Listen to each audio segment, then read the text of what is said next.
اور بقرعید میں بھی یہی ہے. بقرعید میں بھی روحانی خوشی بھی اور جسمانی بھی. روحانی خوشی کیا ہو رہی ہے؟ ہر بال کے بدلے اللہ نیکی دے رہے ہیں جانور کو ذبح کرنے میں, اتنا ثواب, اور اس میں بغیر کسی قربانی کے جانور کٹ رہا ہے. ابراہیم علیہ السلام کی سنت زندہ ہو رہی ہے. اور جسمانی خوشی کیا؟ گوشت اتنی وافر مقدار میں, اتنا فریش میٹ آپ کو پورے سال اتنا ایسا نہیں ملتا. اور وہ گوشت بھی وہ جس کی نسبت کس کی طرف ہے؟ اللہ کی طرف. دیکھو بعض دفعہ چیز سادہ ہوتی ہے, کھلانے والا بڑا آدمی ہوتا ہے, آپ کہتے ہیں یار بادشاہ نے میری دعوت کی ہے. قربانی کا جانور جب آپ ذبح کرتے ہو تو جانور یہ آپ کا نہیں ہوتا, یہ کس کا ہوتا ہے؟ ذبح ہونے کے بعد یہ اللہ کی ملکیت میں. تبھی اللہ نے پھر پرمیشن ہمیں اللہ سے لینی پڑتی ہے کہ اللہ کھا لیں. اللہ پرمیشن دے گا تو کھاؤ گے, ورنہ نہیں. اللہ نے کہیں پرمیشن دی, کہیں نہیں دی. حج میں اللہ نے کہا کہ اگر تم سے کوئی غلطی ہوئی ہے, اس کے بدلے میں جانور کاٹ رہے ہو, پرمیشن نہیں ہے کھانے کی, کیونکہ جانور کاٹنے کے بعد مجھے دے دیا نا تم نے, میرے لیے قربان کیا, اپنے لیے تھوڑی کیا ہے. لیکن بقرعید میں اللہ کیا کہتا ہے؟ کاٹ لیا, میرے لیے کاٹا ہے, میری طرف سے اجازت ہے, کھاؤ. کلوا منہا واطعموا البائس الفقیر, خود بھی کھاؤ اور پبلک کو بھی کھلاؤ اس میں سے. تو اللہ کی تبھی اس دن روزے کو حرام کر دیا نا, کہ اللہ دعوت کر رہے اور آپ نے اس دن روزہ رکھا ہوا ہے. آپ کے ابا نے آپ کو چائے پہ بلایا, یا بیگم نے آپ سے کہا تھا کہ بھئی کل صبح ناشتہ میری امی کے یہاں کریں گے اور بڑا مزہ آئے گا, اسی دن آپ نے روزہ رکھ لیا, تو بیگم کو غصہ آئے گا کہ نہیں آئے گا؟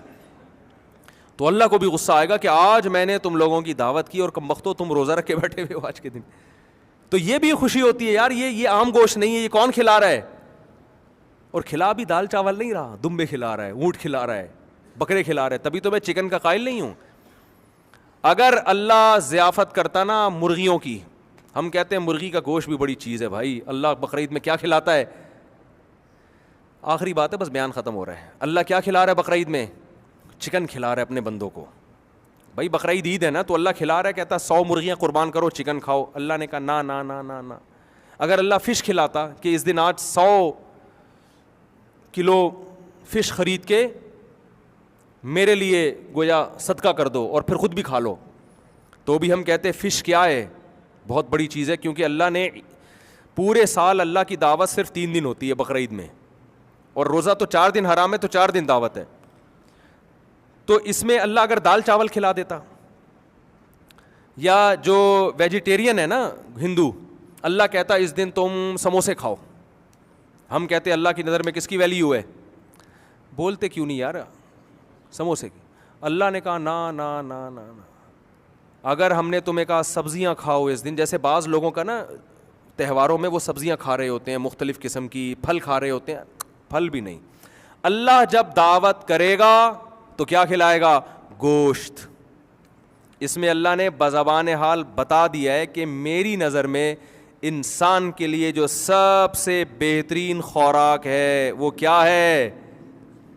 یار بولنے پہ کیا ہو گیا, گوشت نہیں کھاتے نا تبھی تو آواز نہیں نکل رہی. وہ کون سی خوراک ہے؟ گوشت. میں جب دعوت کروں گا تو کیا کھلاؤں گا؟ گوشت. نمبر 2, گوشت میں بھی فش نہیں, گوشت میں بھی مرغی نہیں, دمبا, بکرا, اونٹ یا بچھڑا, گائے. اس سے پتہ چلتا ہے یہ 4 قسم کے گوشت یہ انسانی صحت کے لیے دوسرے جانوروں کی نسبت بہت زیادہ مفید ہیں, کیونکہ اللہ ضیافت میں کم چیز کی سلیکشن نہیں کرے گا. تو میں بچپن میں 15 سال تک میں نے گوشت نہیں کھایا ہے. پھر میں نے اپنے آپ کو گوشت کھانے کا یہی سوچ کے عادی بنایا کہ اللہ کی طرف سے جتنی دعوتیں ہوتی ہیں میں گوشت ہی ہوتا ہے. اللہ کی طرف سے کتنی دعوتیں ہوتی ہیں پتہ ہے آپ کو؟ نمبر 1 بقرعید کی دعوت, یہ اللہ کی طرف سے. اس میں کیا ہے؟ اللہ کی طرف سے, اللہ کے حکم پہ. اس میں کیا ہے؟ گوشت ہے, اور گوشت بھی ریڈ میٹ ہے, وائٹ میٹ نہیں ہے. دوسری دعوت اسلام میں عقیقے کی. بچہ پیدا ہو جائے تو حدیث میں آتا ہے کیا کاٹو؟ مرغیاں کاٹو. ابے کیا ہو گیا, ہم عقیقہ جو کرتے ہیں, جو بچے کی پیدائش پہ فیملی پلاننگ والوں کو منہ چڑھانے کے لیے جو ہم دعوتیں کر رہے ہوتے ہیں, فیملی پلاننگ والے کو تو کہتے ہیں 8واں بچہ پیدا ہو گیا, ہائے دنیا میں غربت. ہم کہتے ہیں ابھی تو ہم غربت بڑھائیں گے, 2 بکرے اور کٹیں گے, ٹھیک ہے نا. 12ویں بچے پر بھی 2 بکرے ہیں. اس سے پتہ چلتا ہے کہ 12واں بچہ بھی گاڈ گفٹیڈ ہے, اور اللہ کہہ رہے اس میں غم نہیں منانا, بلکہ اس میں خوشی میں بکرے کاٹ کے پبلک کو کھلانا بھی, خود بھی کھانا ہے, سیلیبریٹ کرنا ہے اس کو. لیکن سیلیبریٹ میں کیک نہیں کٹے گا, کیک تو گورے کھاتے ہیں, کوئی کھانے کی چیز ہے کیک. بچے کی پیدائش پہ دال چاول نہیں پکیں گے, دال چاول تو ہندو کھاتا ہے, ہندو کو کھائے گا دال چاول, کھانے دو اس کو, سبزیاں کھائے گا, ویجیٹیرین ہے. اللہ کہے گا میری, دیکھو تم خود سے دعوتیں کرتے ہو نا, وہ اپنی جو مرضی کھلانا کھلاؤ, تم آج پہلے نمبر سے پاس ہو گئے, تمہاری مرضی, کیک کھلاؤ, دال چاول کھلاؤ یا چکن روسٹ بنا لو, تمہارے ہیڈک ہے. لیکن بچہ پیدا ہو رہا ہے تو اللہ کو بھی خوشی ہو رہی ہے کہ ایک مسلمان دنیا میں کیا ہو گیا, بڑھ گیا, اور نسل بڑھ رہی ہے. جس اس کائنات کو بنایا انسان کے لیے, اللہ کو خوشی ہو رہی ہے, تو کھلانا وہ پڑے گا جو اللہ حکم دے گا. جیسے باپ کو کسی دن بہت زیادہ خوشی ہو, لیکن باپ کے پاس پیسے نہیں ہو, بیٹے سے کہتا ہے بیٹا دعوت کرو, تو دعوت میں چلو باپ پیسے آپ کے خرچ کروا رہا ہے, لیکن دعوت میں کھلاؤ گے وہ نا جو کیا چاہے, کون چاہے گا, باپ. باپ کہے گا تو میری دعوت ہے نا, تو بیٹا جو میں کہہ رہا ہوں وہ کھلاؤ, تم اپنی طرف سے کھلا رہے ہو یار. تو اللہ کے پاس تو خزانے ہیں, لیکن اللہ خرچہ ہم سے کرواتا ہے, لیکن حکم کون دے رہا ہے, اللہ. اللہ کہہ رہے ہیں یہ خرچہ میں کروا رہا ہوں, لیکن یہ میں ریٹرن دے دوں گا فی الحال, ٹھیک ہے نا, آخرت میں مل جائے گا. تو بچہ پیدا ہوا ہے تو کیا کٹے گا, مچھلی نہیں کھلانی, اور چکن نہیں کھلانا, دیسی مرغے بھی نہیں کھلاؤ گے تو کیا, بکرا یا اونٹ. عقیقے میں بکرا چلتا ہے, اونٹ چلتا ہے, دمبے چلتے ہیں, گائے چلتی ہے, بچڑا چلتا ہے, لڑکے پہ 2 لڑکی پہ 1. تو یہاں بھی اللہ کیا کھلا رہا ہے, ریڈ میٹ. اور ایک اور دعوت ہوتی ہے اللہ کی طرف سے ولیمے کی, یہ بھی خدا نے حکم دیا. نبی صلی اللہ علیہ وسلم نے فرمایا کہ جو ولیمہ کی طرف بلائے اور دعوت قبول نہ کرے ولیمے کی, اس نے اللہ اس کے رسول کی نافرمانی کی. اتنی اہم دعوت ہے. نبی نے کبھی کسی کی دعوت نہیں کی ہے سوائے ولیمے کے, پیغمبروں کی سنت. تو یہاں بھی کیا ہے, دال چاول یا بریانی کے ولیمے, چکن بریانی کا ولیمہ نہیں ہوتا. کر لو تو ثواب مل جائے گا, یہ نہیں کہ اب ولیمے سے ہی غائب ہو جائیں. لیکن حدیث میں کیا آتا ہے, اولم ولو بشاتن, فرمایا ولیمہ کرو اگرچہ ایک بکرا کیوں نہ ہو. وہاں بھی کیا آ رہا ہے, تبھی علماء, بعض علماء کا یہ قول ہے کہ اگر آپ جانور ذبح کرتے ہو نا بقرعید کا, تو اس میں 3 نیتیں ہو سکتی ہیں.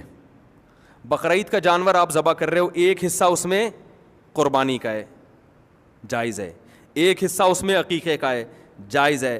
امام محمد جو ابو حنیفہ کے رحمہ اللہ کے شاگرد ہیں, وہ کہتے ہیں اگر ایک حصہ اس میں ولیمے کا بھی ڈال دیا تو بھی جائز ہے, کیونکہ یہ تینوں عبادت ہیں. لیکن آپ نے جانور کی قربانی کی بقرعید والے دن, ایک حصہ بقرعید کا, ایک حصہ ولیمے کا, ایک حصہ عقیقے کا, ایک حصہ آپ نے کہا یار میرے ابا آئے ہوئے ہیں یا میرا بیٹا لاہور سے آ رہا ہے, اس کی خوشی میں ایک حصہ, وہ پبلک کو, پورا جانور بیکار ہو گیا آپ کا. بیکار کا مطلب گوشت تو حلال ہے, لیکن وہ نہ بقرعید ہوئی اس میں, یعنی بقرعید کا پھر وہ قربانی نہیں کہلائے گی, کیونکہ آپ نے ایک حصہ اس میں ایسا ڈال دیا جس میں عبادت کا عنصر نہیں ہے. وہ تو آپ کی اپنی خوشی ہے, عبادت کا عنصر نہیں ہے. عبادت کا عنصر 3 قسم کے دعوتوں میں, ایک ولیمے میں, ایک عقیقے میں, اور ایک جو بقرعید کو ہم جانور ذبح کرتے ہیں اس کھانے میں بھی عبادت کا عنصر ہے. تو ایک جانور پورا یا تو بطور عبادت کٹے گا یا پورا بغیر عبادت کے طور پہ. ایسا نہیں ہو سکتا کہ آدھا حصہ عبادت کے طور پہ آدھا حصہ بغیر عبادت کے, یہ نہیں ہو سکتا. تو میں یہ سوچتا تھا کہ یار اس کا مطلب ہے کہ اسلام گن پوائنٹ پہ ہمیں ریڈ میٹ کھلا رہا ہے, صحیح ہے نا. تو مسلمان ویجیٹیرین ہو ہی نہیں سکتا. آپ کہو گے ڈاکٹر صاحب کوئی بیٹھے ہوئے ہوں گے یار یہی تو مسئلہ ہے, ریڈ میٹ کھلا کھلا کے لوگوں کو ہارٹ پیشنٹ بنا دیا. تو ہارٹ پیشنٹ اس لیے بن گئے ہیں کہ گوشت کھا رہے ہیں, کام بھیڑوں والے اور دمبے والے کر رہے ہیں, کام وہ کر رہے ہیں جو ویجیٹیرین کے ہوتے ہیں. نہیں آ رہی بات, میرا خیال ہے سمجھ میں. کام وہ کر رہے ہیں جو گوشت خوروں کے, یعنی آدھا اسلام لے رہے ہیں نا, گوشت اسلام سے لے لیا, ریڈ میٹ. لیکن آگے بھی بہت ساری چیزیں جو اسلام کا حکم ہے, گھڑ سواری اور تیراکی, میدان جنگ میں لڑنا, 4 شادیاں معذرت کے ساتھ, نکل نہیں رہا تھا منہ سے, لیکن اب کیا کریں یار, یہ بھی تو اسلام میں ہے نا, ہندوؤں میں تھوڑی ہے, عیسائیوں میں تھوڑی ہے. تو میدان جنگ میں بہادری کے جوہر دکھانا, ورزش, یہ سارے جو محنت مزدوری والے کام ہیں, نبی صلی اللہ علیہ وسلم نے فرمایا طاقتور مومن اللہ کو کمزور سے زیادہ محبوب ہے. تو یہ والے کام ہم کہاں سے لے رہے ہیں, یہ اسلام سے نہیں لے رہے.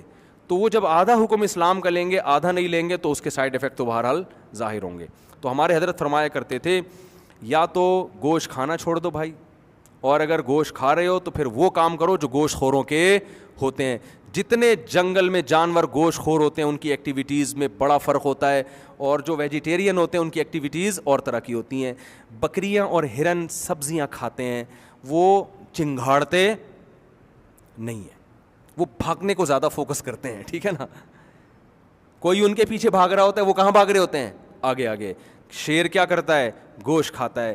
شیر ایسا نہیں ہے کہ کوئی اس کے پیچھے بھاگ رہا اور وہ آگے آگے بھاگ رہا ہو, شیر کسی اور کے پیچھے بھاگ رہا ہوتا ہے, کیونکہ گوشت کھانے والا وہ تو پلٹ بھی سکتا ہے, جھپٹ بھی سکتا ہے, چیر پھاڑ بھی کر سکتا ہے, تو وہ ملک کا ڈیفینس کر سکتا ہے.